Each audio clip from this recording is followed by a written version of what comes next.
En este video vamos a estar hablando con el doctor Miguel Parra Saavedra. El doctor Miguel Parra es médico perinatólogo, ha estado enfocado en cirugía fetal y vamos a estar hablando sobre toda su trayectoria, todo su camino. El doctor Miguel ha estado muy en el medio de casos muy reconocidos. De hecho, uno de esos casos estuvo featured en el New York Times y ha estado también siendo médico de grandes personalidades del país, así que es un honor para mí estar acá compartiendo contigo. Bienvenido. Gracias, Juan. La verdad, estoy súper contento de poder estar con tu audiencia. Eres una persona muy reconocida, muy destacada en este campo que estás desarrollando. Claro que sí, mi hermano. Pues tú dices, ¿por dónde empezamos?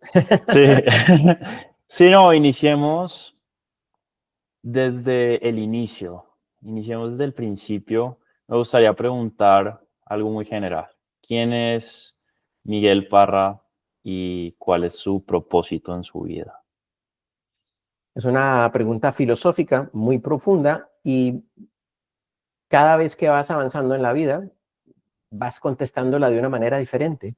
Si me la haces hace 20 años, te hubiera dado una respuesta. Ahora tengo una respuesta que he elaborado con base en muchos años de estudio, de lectura, de aprendizaje, de compartir con grandes personalidades. Eh, Miguel Parra, evidentemente desde el punto de vista biológico, netamente, es hijo de Miguel Parra y Gloria Saavedra de Parra, dos físicos matemáticos que unieron su ADN y crearon una nueva criatura en el universo que tiene un material genético que tiene 46 cromosomas, y entonces salió un varoncito. El varón de esta casa, de esta familia Parra Saavedra, y empezó a desarrollarse, evidentemente. Nací en Tunja, ya en el año de 1967, tengo 57 años, nací ahí en el Hospital San Rafael, soy boyacense de pura raza, como dice el himno de mi tierra, amo a mi tierra como mi mamá, empecé allí en Tunja, y como todo niño que nace allí en un estrato socioeconómico medio, digamos, por no decir que muy, muy bajo medio, mi padre profesor, mi madre pues también, empecé a estudiar en un colegio que se llama el Colegio de Boyacá, y la verdad, toda la educación en Boyacá es muy, muy formal. Desfilábamos a misa cada último viernes de cada mes con uniforme, todo era muy, muy elegante. Y la verdad que en Boyacá, la gente que se ha formado sabe que en esa época, por lo menos, ahora me imagino muy parecido, el respeto era una cosa fundamental por los profesores, por los compañeros y por el estudio y el aprendizaje. Y desde muy pequeño empecé a pues, notar que me enfocaba mucho y me concentraba en los temas, en lo que me explicaban, y realmente esto era maravilloso. Entonces empecé a destacar en la parte académica y también en la parte cultural. Me gustaba mucho cantar, bailar, hacía todo lo que me ponían, parecía un trompo, bailaba con todo. Y la verdad, cuando miro hacia atrás a mi infancia allí en Tunja, siento que lo disfruté muchísimo. Hice muchas cosas increíbles porque me llevaban a cantar con un niño de primaria a un concurso de bachillerato. Eso era increíble, un pequeñín ahí cantando, concursando con grandes de bachillerato.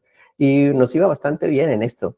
Tenía a mi madre que era mi manager, entonces ella me preparaba, me llevaba donde me enseñaban a ver qué es lo que tenía que hacer y todo esto. Y fue un aprendizaje muy, pero muy, muy, muy interesante. Aprendí a hacer declamación, poesía, y yo creo que cualquier persona que tenga hijos en este momento tiene que inculcarle la habilidad para hablar en público. Y yo creo que cuando haces arte, música, poesía, pues pierdes la pena, pierdes la vergüenza de hablar en público, y esto es una habilidad que te abre puertas. Porque mucha gente siente inseguridad cuando tiene una cámara enfrente, cuando tiene un auditorio enfrente. Recientemente estuve en Lisboa en el Congreso Mundial hace unos 6 meses. En este congreso había representantes de 110 países, había 3.000 perinatólogos de mi especialidad de todo el mundo, y hablando allí en inglés delante de toda esta gente, yo me miraba y decía, por Dios, ¿dónde hemos llegado? Estamos parados aquí delante de una multitud y teniendo que llevar nuevos desarrollos de investigaciones que hemos hecho.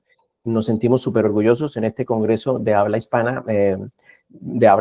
Solamente habla hispana, había un representante, había otra persona de México y alguien de Brasil. y nosotros de Colombia en el Congreso Mundial. O sea que para nosotros fue un privilegio total y quiero agradecer a la Fetal Medicine Foundation, quien es la que organiza este evento a nivel internacional.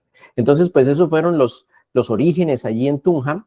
Y mi padre, que quería que tener un hijo médico, dijo, hombre, pues aquí en Tunja no hay facultad de medicina. O sea que este peladito aquí no va a estudiar medicina, hará alguna ingeniería, una agronomía, pero medicina no. Entonces, en la UIS, en Bucaramanga, estaba mi tío, Marco Fidel Parra, que ya era profesor de la UIS, habló con él y logró conseguirle un puesto para hacer una maestría en física y logró trasladarse al INEM de Bucaramanga, allí, y llegó a trabajar. Llegué a la edad de 11 años a Bucaramanga y claro, fue un choque cultural, imagínate, un boyacense, todo coloradito, todo cachetón, y llega allá y todos estos santanderianos, nada, eso mejor dicho, fue un rollo.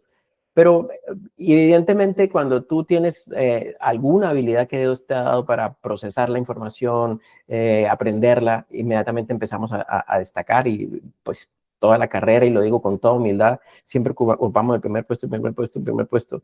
Y eso es una cosa que, digamos que cuando tú decides hacer algo y te gusta, pues te sale con naturalidad. No era porque tuviera que trasnochar hasta las 3 de la mañana revisando. Y eso. No, sí, me encantaba realmente aprender física, matemáticas, entender el universo, y esto era maravilloso.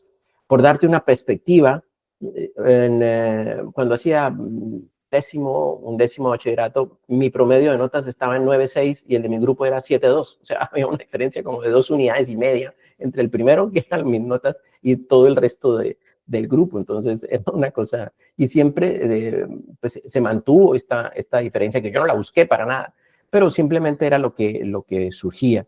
Entonces, luego en Bucaramanga, pues doy muchas gracias también públicamente al Instituto Custodio García Rovira, en INEM. Estudié en un colegio público. No tengo nada contra la educación privada, absolutamente, lo hacen muy bien, pero quiero resaltar que en un colegio público donde yo no pagaba nada, 0 pesos de matrícula ni pensión, porque mis padres eran profesores allí, logré hacer mi bachillerato y terminé pues siendo el mejor de mi promoción. Y me presenté a la Universidad Industrial de Santander. Allí era muy dura la pasada medicina. De hecho, los 5 años anteriores a que yo saliera no había pasado nadie. Entonces, esto era como una aventura espectacular. Pero tuve la suerte de presentarme y sacar el primer puesto entre 3.000 aspirantes.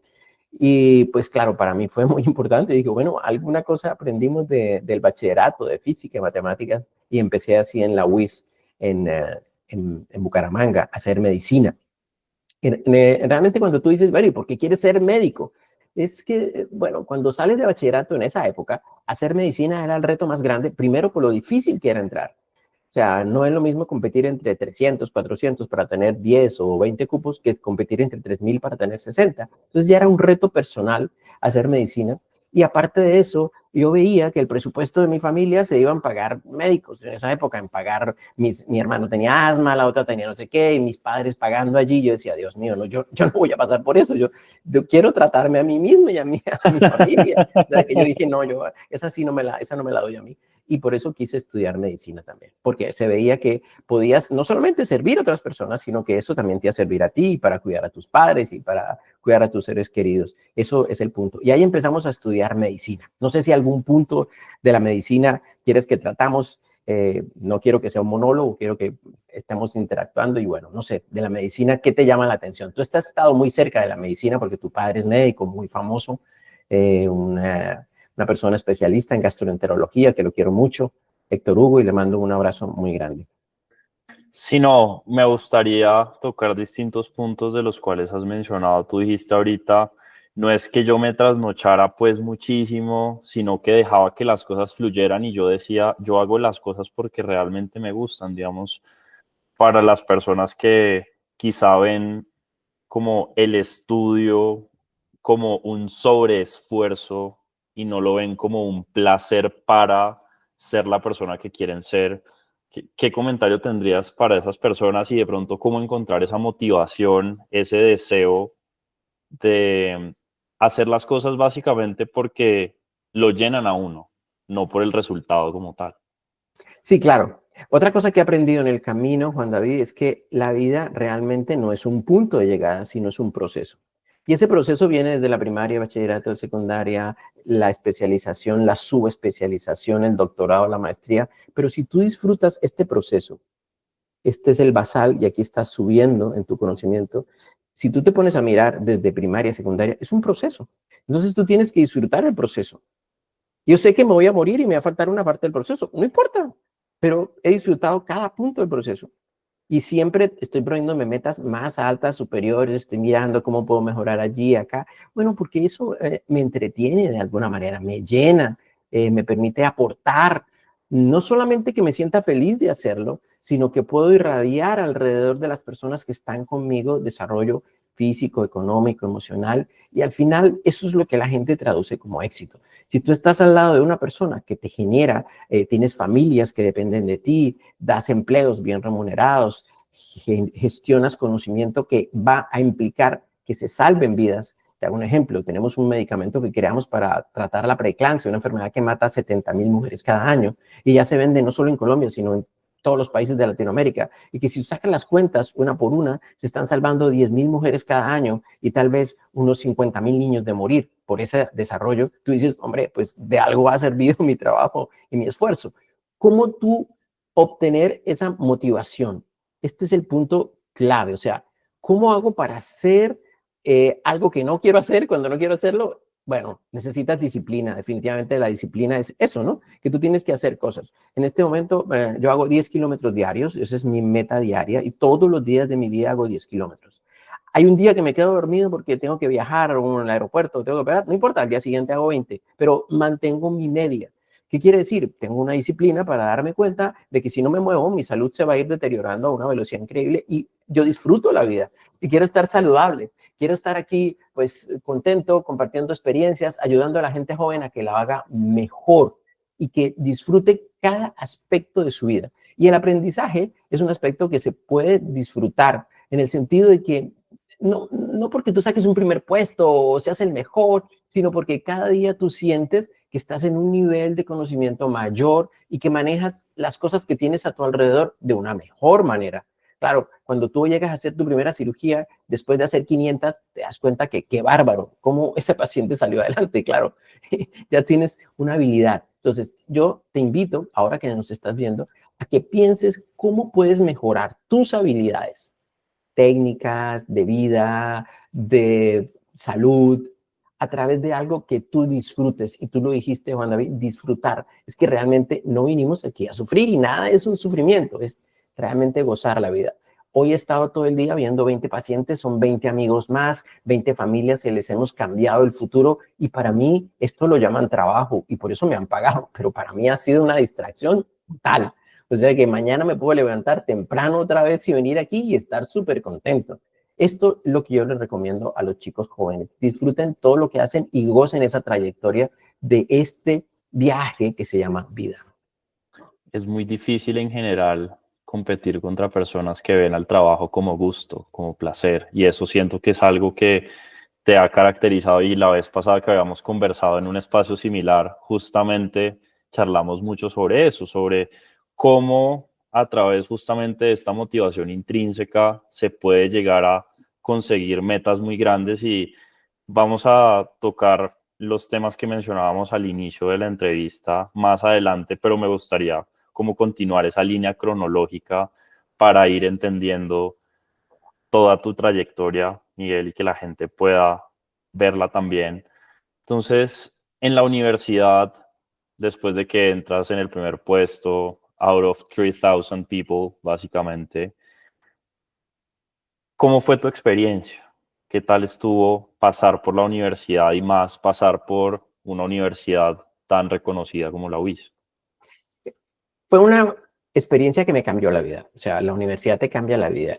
La Universidad Industrial de Santander es una de las mejores universidades del país, definitivamente, y su estructura académica, su estructura de desarrollo, hombre, está súper bien montada para ese momento. Profesores que cuando tú ya entrabas ya tenían varios años de estar ejerciendo. Recuerdo al profesor Molina de morfología, correcto, al profesor Oliveros de fisiología, imagínate, han pasado 30 años y yo me acuerdo de cada uno de ellos, el profesor Uribe de farmacología, eran todos unas Biblias completas en su técnica y tenían una cosa muy particular. a ellos les daba lo mismo si tú pasabas o no, porque como tú no estabas pagando nada para la universidad, tú podías dejar la mitad del grupo y sacarlo, no pasa nada, nadie te iba a llamar, oye, mira, la universidad se va a quebrar, no, porque ellos no estábamos pagando la mayoría o pagábamos una cuota muy mínima. Entonces, el grado de gente que se quedaba era increíble. Te comento que entramos al final, 60 del grupo de final de año, 30 del grupo de mitad de año, éramos 93, 94. Y terminamos unos 20 sin perder materias. Y de esos terminamos 3 como cum laude. Rocío Guarín, mi persona y otro amigo, ahora que se me escapa el nombre, Javier. Javier terminó también como cum laude en 3. Entonces imagínate la dificultad, que es terminar con un promedio de 4 en una universidad donde el 80% de la gente se queda y donde la gente que entra allí es gente seleccionada por un examen muy estricto. O sea, no estamos hablando de un nivel basal. Allá todo el que entraba por alguna cosa que no fuera el examen o eso, se iba quedando. Porque el nivel era increíble. O sea, tú llegabas allí y tú, ¿quién eres? No, yo soy el botón de oro de la Salle. Ah, y esto. No, y esta, no, la mejor de la normal, no sé quién es. Y este señor, ¿quién es? No, el del mejor de Comultrasan. Saavedrita, que es el jefe de infectología de la Fundación Santa Fe, si me está viendo por allí. O sea, toda gente súper brillante. Y llegó el primer examen de física médica. ¿Tú sabes cuántos pasaron? 1, y no fui yo, fue Saavedra. Entonces le pusimos Newton. Hasta hoy lo llamamos Newton, porque el único que pasó el examen. O sea, imagínate el grado de dificultad. Y no era cualquier tipo de estudiantes, pero así era la universidad y nos mantenía bastante a presión en el sentido de que no te regalaban la nota de nada, o sea, tenías que ganártelo porque si no te daban una cosa que se llamaba el PUF. ¿Tú sabes qué es el PUF? Por fuera de la UIS. Entonces todo el mundo le tenía miedo a ese PUF porque te dan una cartita muy, mira, lo lamentamos, pero tu promedio académico no da para que sigas en la universidad, gracias. Entonces todo el mundo decía, ay, te dieron el PUF, el por fuera de la UIS. Y eso era la que la gente no quería y mucha gente se quedaba así, muchos sueños se quebraron allí. Y bueno, la gente salió de allí, se dedicó a hacer otra cosa o a algunas otras actividades, pero era duro, yo quiero decirte que era duro. Pero que, digamos, si lo que dices al principio, y volvemos a repetirlo, si tú lo disfrutabas, si tú lo sentías súper bien, bueno, digamos que tienes alguna habilidad, alguna habilidad. Yo no creo que todos los seres son iguales, hay alguna habilidad, pero tú puedes compensar una deficiencia en alguna habilidad con algo de disciplina. A veces no tienes mucha disciplina, pero la habilidad de que todo se te queda grabado en la cabeza y cada vez que te preguntan una cosa, recuerdas automáticamente cada dato, cada punto, cosa que ahora, digamos que ha sido un poco llegará a ser irrelevante con la inteligencia artificial porque era una cosa muy memorística y de datos. ¿Cuál es la clasificación de tal? ¿Cómo es el sistema? Pero ahora está más enfocado a las habilidades personales, a las habilidades de trabajar en equipo, otras cosas que se van llevando, sobre todo en muchas carreras que no son del perfil, que son diferentes de la medicina. Entonces la UIS realmente una universidad maravillosa y tú entras en medicina, los primeros semestres son básicos, no ves pacientes. Pero yo tenía un primo que ya veía pacientes y me invitaba y yo lo acompañaba, ya me iba con él a ayudarle a suturar, a mirar. Entonces, tenía una ventaja relacionada a lo que yo aprendía con lo que yo veía en la clínica, en la práctica. Yo no tenía que estar ahí, pero digámoslo, por estar de sapo ahí, aprendía algunas cosas más y lo relacionaba con las partes básicas. Entonces, cuando llegas a una urgencia y ves una paciente y está enferma y tú tienes que resolverle un problema, ¿vale? Resolverle un problema médico y tú has leído sobre el tema y tú te rompes la cabeza qué tienes y ayudas en el diagnóstico, esto para ti es sensacional cuando dices, tiene esto. Y resulta que tú das un diagnóstico que no había dado nadie.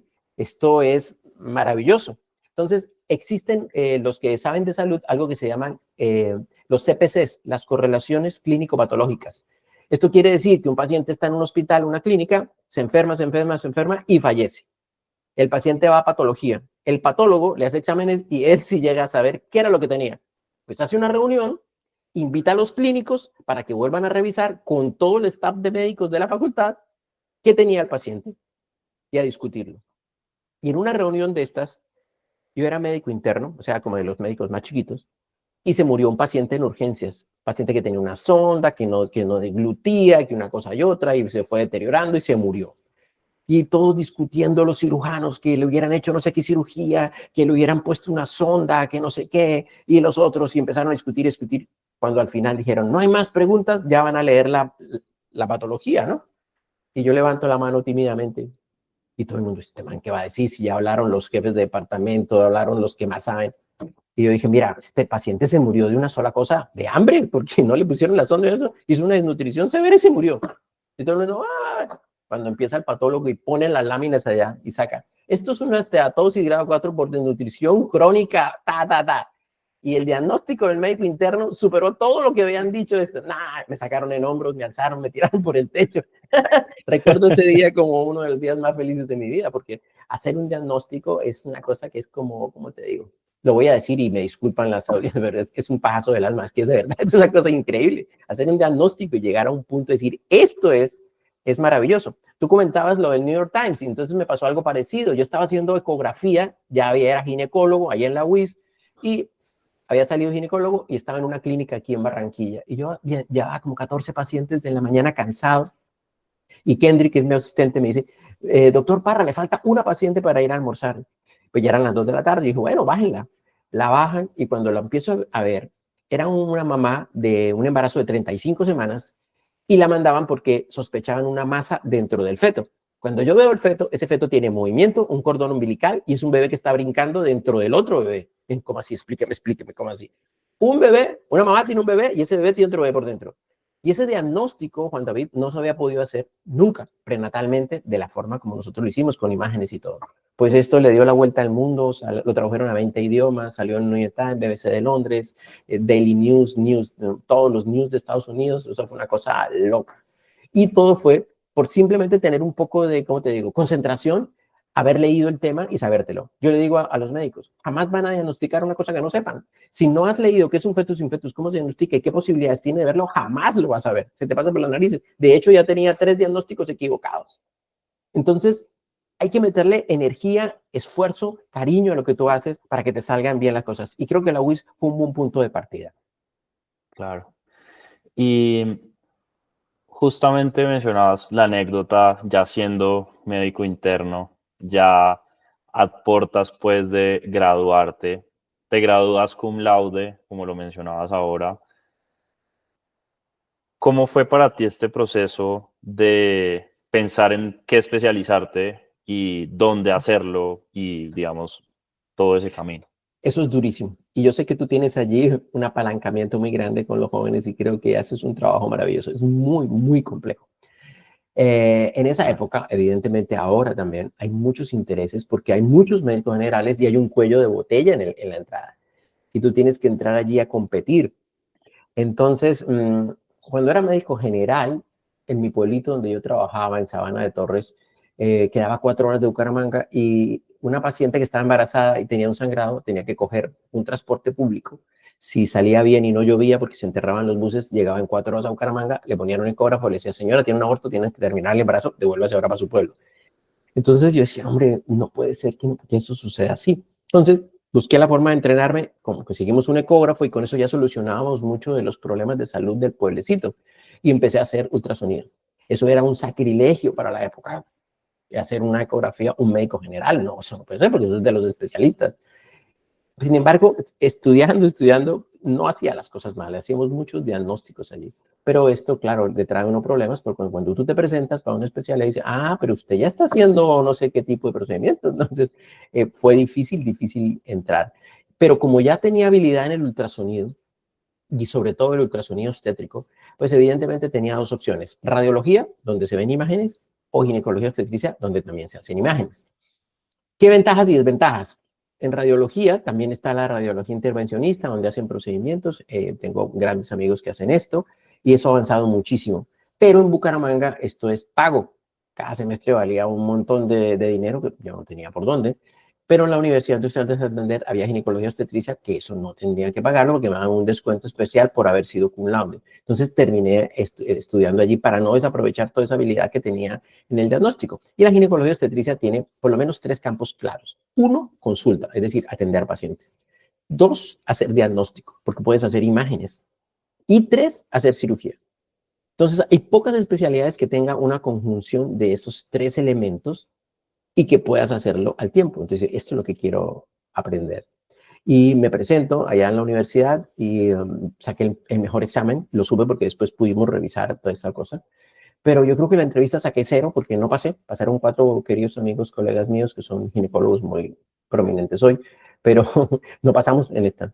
Y lo gracioso es que 50 años después, cuando la facultad cumple 50 años, me dan una distinción como el egresado más distinguido del Departamento de Ginecología y Obstetricia, pero cuando me presenté no me recibieron. Entonces es complicado, hay que estudiar muchísimo con un método, con una mecánica, hay que hacer porque la competencia es dura allí.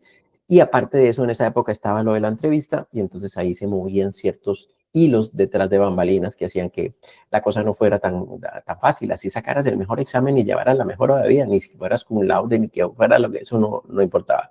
Gracias a Dios se logró el cupo, fue el año 2000, y el 2000 al 2003 hice mi residencia en ginecología y obstetricia. Tengo que decir que, y esto es así, mis compañeros que me escuchen y profesores, ya tener la habilidad de ultrasonido es una herramienta que para hacer la residencia fue maravilloso, porque todos los días se veían casos y todo, pero ya tú sabías, leías, habías mirado, y eso hizo, bueno, que en la residencia también nos destacáramos y obtuviéramos unas calificaciones bastante altas. Y realmente, pues de ahí terminé como ginecólogo y obstetra, y bueno, es otra parte del proceso.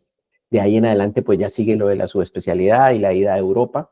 Y empezamos a mirar y apliqué una cosa que se llama tecnología de lo obvio.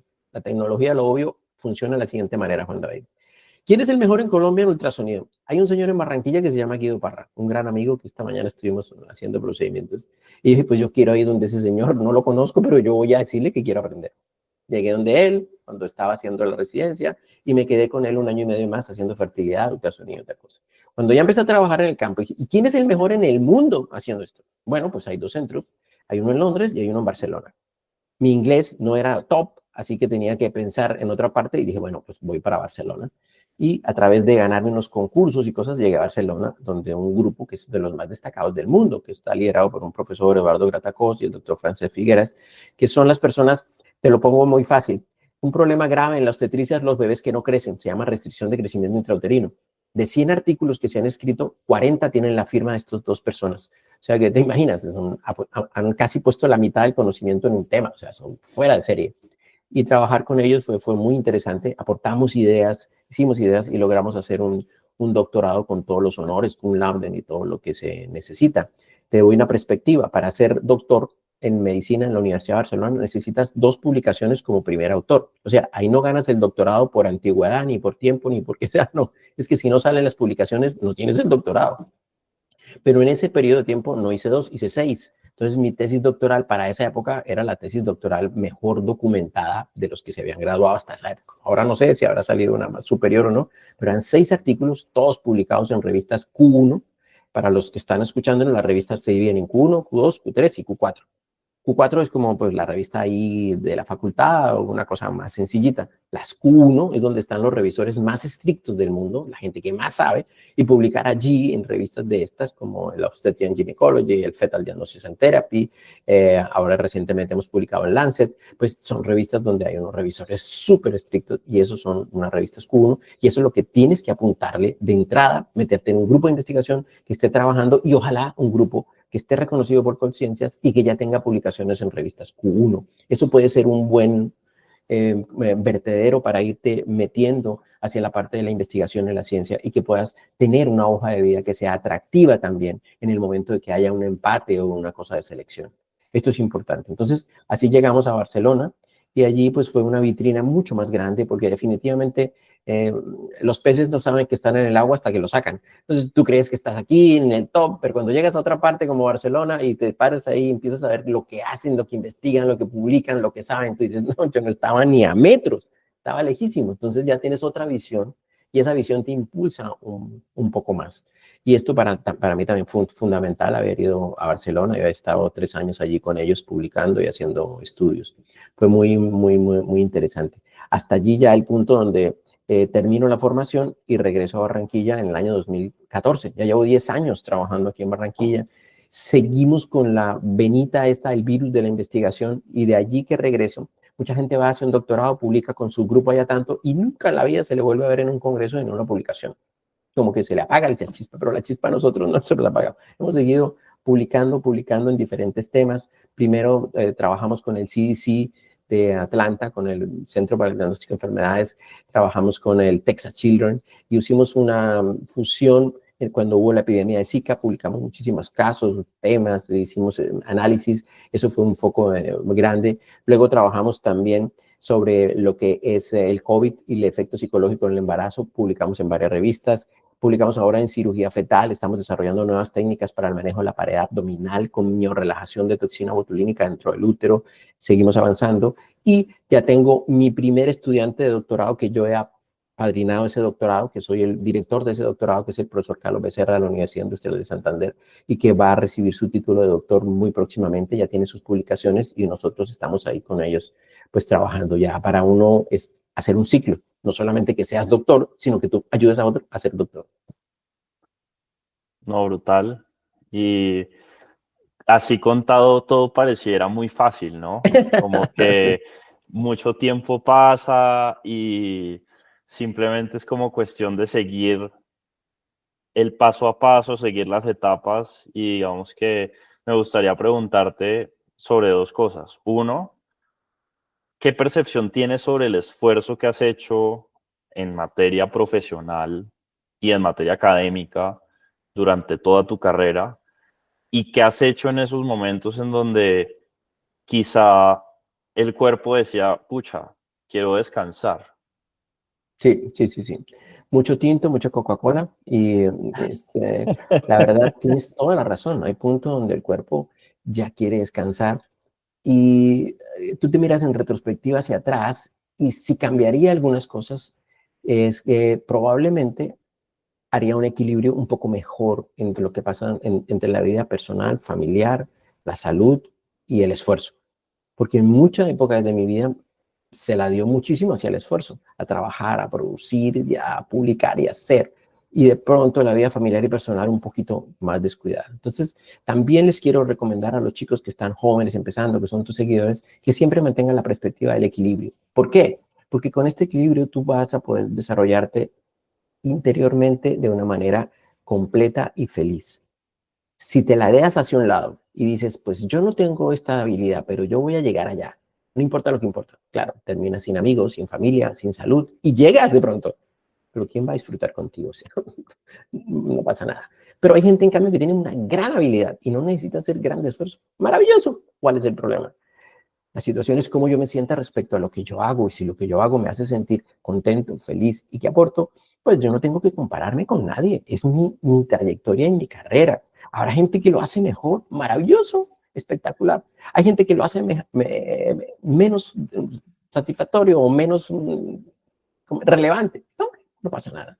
No tienes que sentirte ni por encima ni por debajo de nadie porque vas en tu trayectoria y respondes a ti mismo aquí adentro, aquí adentro. Y tú dices, no, hombre, yo me quiero sentir bien en toda etapa de mi vida. Y para eso necesitas un equilibrio. Necesitas un equilibrio. Y yo, si tuviera que cambiar algo, es ese equilibrio entre hacer tu ejercicio, comer bien, mantenerte mentalmente tranquilo, porque muchas veces hay ese desequilibrio y tú lo mencionas, ¿no? O sea, nosotros cuando estábamos en segundo semestre de medicina estudiando anatomía, era una locura, mi hermano. Nos reuníamos 10, 12 muchachos. Me acuerdo que tenía un amigo, Juan Carlos, que tenía una finca de huevos y ahí en el garaje tenía un montón de huevos. Y a las 2, 3 de la mañana, pericada, íbamos a fritar huevos, compramos Coca-Cola, tinto y dele estudiando y repase y pregunta y repase. Porque es que la anatomía era una cosa absurda. Aprenderse cada músculo, cada ligamento del cuerpo, esto era una cosa increíble para poder pasar eso. Y fue la materia que me quedó más baja de todo el promedio de la carrera, a pesar del esfuerzo tan gigante. Casi me daña algún lado, creo que fue como 3,4, 3,5, una cosa así. Pero bueno, las otras materias me subieron muchísimo, pero era muy duro. Entonces, el esfuerzo, claro, hacer el esfuerzo hasta donde tu capacidad te permita, sin lastimar tu salud, ni tu vida familiar, ni personal. Eso es lo que yo te recomiendo, que hagas tu esfuerzo hasta ese punto. Si ese punto te permite vivir de esta forma así, feliz, disfrútalo. Si es así, disfrútalo. Pero no trates de transgredir esa cosa natural, porque entonces te vas a hacer daño y vas a hacer daño a las personas que están a tu alrededor. Hay gente que se mete en la cabeza, yo tengo que llegar a hacer esto así, sea lo último que haga en la vida, y a veces es lo último que hacen. De acuerdo, total. ¿De qué te sientes más orgulloso a lo largo de toda tu carrera, ¿qué cosa que has hecho te hace sentir más orgulloso hoy en día? Sí, claro, no, esa es una pregunta que no es fácil porque hay muchos aspectos de la vida en la cual, y muchas personas dicen, no, bueno, claro, yo nací en un hogar muy humilde, tenía una casita, era de arriendo y ahí se metía el agua y se inundaba. Hoy diría, gracias a Dios, ya no sucede así y tenemos una casita ya más decente, con un carrito más decente y esa es la parte económica. Perfecto. Pero yo creo que lo que más me siento orgulloso es de lo siguiente, Juan David. Hoy me levanté por la mañana, abrí los ojos, observé el sol y no sentí miedo de nada, ni ansiedad, ni temor de nada. Y si te puedes sentir en la mañana levantarse así, te prometo que tienes el mundo, de verdad. Porque no importa cuánto dinero tengas, cuánto hagas, a dónde llegues, qué títulos tengas, si te levantas y te tienes miedo de algo, temor de algo, sientes, eso no. Tú estás luchando aquí contra tu propia mente y tienes que aprender a manejar este elemento tan maravilloso que es el cerebro. Pero si no lo manejas bien, termina volviéndose contra ti. Terminas en depresión, ansiedad, insomnio, drogas, y la vida se te vuelve de cuadritos. Entonces, yo creo que de lo que me siento más orgulloso es que hoy me levanté feliz, tranquilo, sin ninguna ansiedad, sin ningún estrés.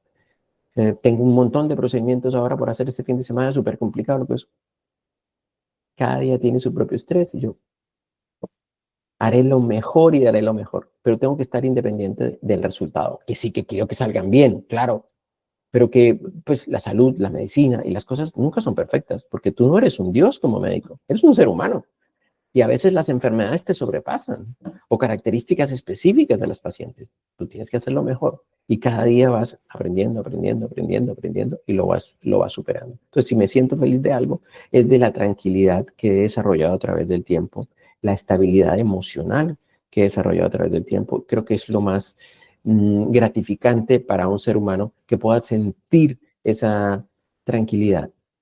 Y si me preguntas ya en el campo profesional, lo más que me siento contento es que una vez que muera y se saque un resumen, habrá más niños vivos en este planeta porque existió Miguel Barra que si no hubiera existido. Y eso, hombre, va muy bien. Y esos niños ya van creciendo. Ya hay niños de más de 12, 13, 14 años que los hemos tratado así. Por ahí los ve corriendo y caminando.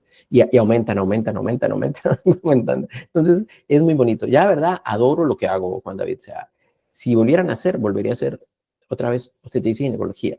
Porque siento que la vida es muy frágil y empieza en un momento donde tú estás allí y la ves con el ecógrafo y lo pones encima de la mano. Nunca la vida vuelve a ser tan frágil. Y mucho de lo que la gente hoy es en día lo dependió de lo que el médico hizo con la mamá cuando estaba dentro de la barriga. Entonces, mira la responsabilidad tan enorme. Es cuando está surgiendo la vida, cuando es más maleable y donde tú puedes actuar de una mejor manera. Entonces, me siento feliz personalmente de sentirme muy tranquilo, muy confiado en lo que hemos hecho y segundo, de disminuir la mortalidad materna y perinatal con nuestro trabajo en diferentes campos. Para terminar esta entrevista, me gustaría preguntarte qué recomendación le darías a una persona que está justo en el medio de su trayectoria, quizá como médico. Digamos que, ejemplo, se acaba de graduar de médico general, ya tiene claro que se quiere especializar y de pronto ha presentado un par de exámenes y no consiguió el objetivo en un primer momento. ¿Qué recomendación le darías como para de pronto encauzarse de nuevo, para quizá dejar de lado esas emociones negativas del momento? Básicamente, tiene que sentarse a reflexionar y hacerse 3 preguntas.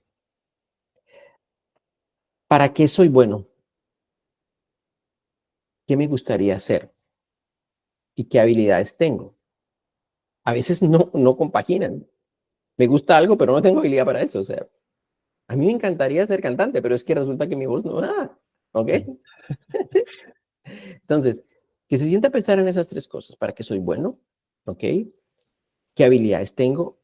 ¿Y en qué campo me gustaría desempeñarme? Y buscar una conjunción donde se agrupan estas 3 esferas y dice, pues mira, haciendo esto, hago lo que me gusta, tengo habilidad y para eso soy bueno. O sea, sumándolas, me gustaría estar allí. sea, si sumas esas tres cosas, puedes encontrar algo que te dé fuerza para levantarte de esa adversidad y llegar allí. Y decirles a los chicos, todo el mundo en la vida ha pasado por adversidades.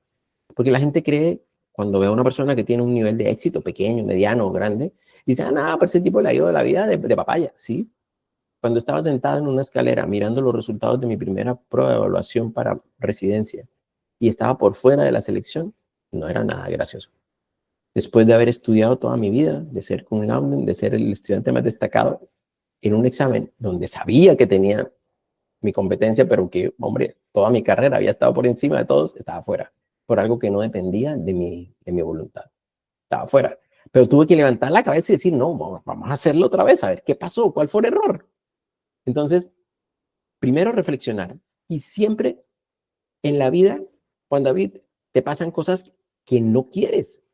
Así seas Donald Trump, te pasan cosas que no quieren, hasta una bala por el lado de la cabeza. O sea, siempre te pasan cosas que no quieres. Cuando te pasan las cosas tienes dos opciones. Te vuelves resentido o te vuelves más sabio.